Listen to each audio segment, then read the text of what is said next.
Hi friends, welcome back to my channel. ఈరోజు soft and tasty రవ్వ లడ్డూలు ఎలా చేసుకోవాలో చూపించబోతున్నాను. ఈ లడ్డూలు జ్యూసీగా, టేస్టీగా చాలా బాగుంటాయి. ఈ రవ్వ లడ్డూలను దేవుడికి ప్రసాదంగాను, స్వీట్ తినాలనిపించినప్పుడు సింపుల్గా చేసుకోవచ్చు. అలానే పాకం రవ్వ లడ్డు రెసిపీ కూడా మన ఛానల్లో పోస్ట్ చేశానండి. డిస్క్రిప్షన్లో లింక్ ఇస్తాను, కుదిరితే ఒక్కసారి చూడండి. లేట్ చేయకుండా రవ్వ లడ్డు ప్రాసెస్ చూసేద్దాము. ముందుగా స్టవ్ మీద ప్యాన్ని పెట్టుకొని పావు కప్పు నెయ్యిని వేసుకోవాలి. నెయ్యి వేడైన తర్వాత కొన్ని జీడిపప్పు, కిస్మిస్లు వేసుకొని ఫ్లేమ్ని లోలో పెట్టుకొని మాడిపోకుండా కలుపుతూ దోరగా ఫ్రై చేసుకోవాలి. జీడిపప్పులు ఇలా దోరగా ఫ్రై అయిన తర్వాత వీటిని ఒక బౌల్లోకి తీసుకోవాలి. ఇప్పుడు అదే నెయ్యిలో 2 కప్పుల బొంబాయి రవ్వ, సూజీ రవ్వ అంటారు కదా, రవ్వని వేసుకోవాలి.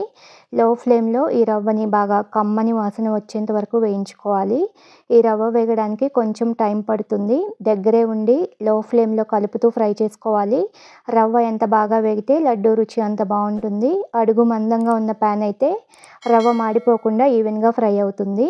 రవ్వ వేగితే కమ్మని వాసన వస్తుంది. లైట్గా కలర్ చేంజ్ అవుతుంది.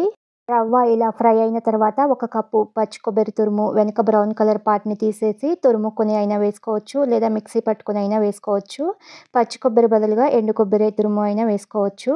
2 కప్పుల రవ్వకి 1 కప్పు కొబ్బరి తురుము అయితే కరెక్ట్గా సరిపోతుంది. లో ఫ్లేమ్లో ఈ కొబ్బరిలోని తేమ అంతా పోయి పొడి పొడిగా అయ్యే వరకు వేయించుకోవాలి. రవ్వ, కొబ్బరి బాగా వేగితే లడ్డు టేస్ట్ బాగుంటుంది. చూడండి, లైట్గా కలర్ చేంజ్ అయ్యి కమ్మని వాసన వస్తుంది.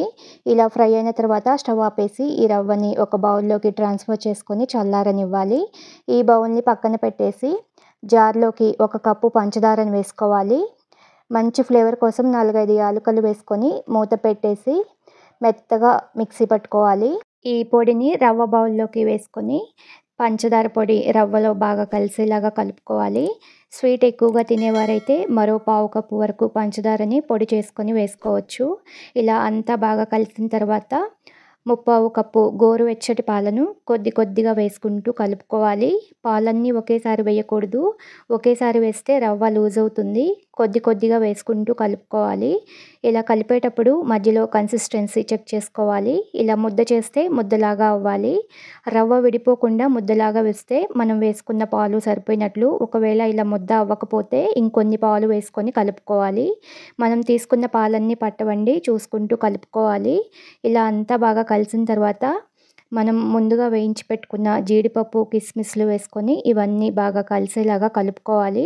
ఇలా అంతా కలిసిన తర్వాత మనకి లడ్డు ఏ సైజులో కావాలో ఆ సైజులో లడ్డూలు చేసుకోవాలి.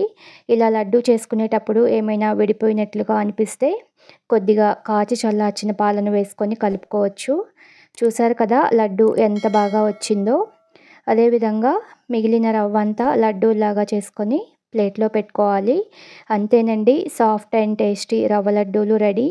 ఈ లడ్డు జ్యూసీగా, టేస్టీగా, సాఫ్ట్గా చాలా బాగుంటాయి.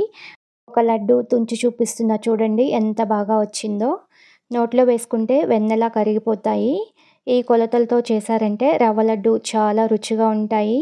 ఇంకెందుకు లేట్, ఈ దీపావళికి ఈ రవ్వ లడ్డూలను మీరు కూడా చేసుకొని మీకు ఎలా వచ్చిందో కామెంట్ చేయండి. వీడియో నచ్చితే లైక్ చేయండి. మీ ఫ్రెండ్స్ అండ్ రిలేటివ్స్కి షేర్ చేయండి. కొత్తగా చూస్తున్న వాళ్ళు మన ఛానల్ని సబ్స్క్రైబ్ చేసుకోండి. Thank you for watching this video.